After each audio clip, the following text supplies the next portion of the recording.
Så nogen som mig, og vil sige, at ikke ryger og ganske fornuftige, tænker, hvad er det ulækkert, og kan godt forstå konsekvenserne osv.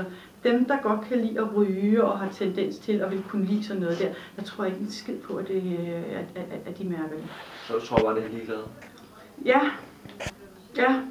Til dels, jeg tror også, ja, det tror jeg, og så er det også provokation, fordi at det er provokerende, at nogen sætter sådan nogle ulækre billeder på deres cigaretpakker, så skal de trodse igen.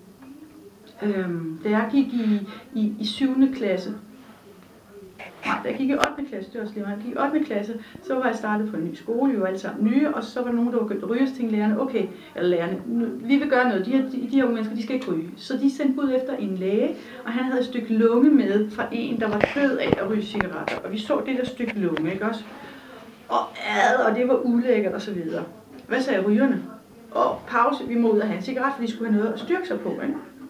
Og vi andre, vi stod bare og kunne godt se sammenhæng og konsekvenser og så videre, ikke også? Og vi skulle fandme ikke med dem ud og have en cigaret, vel? Så det,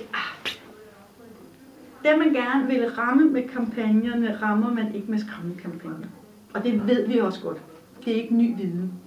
Men lad dem nu bare prøve, altså vi er nødt til at gøre hvad som helst for at få fat i dem, og får vi bare fat i én ryger med de der skræmmebilleder, så vil jeg sige, så er det godt gået. Så er det okay med mig.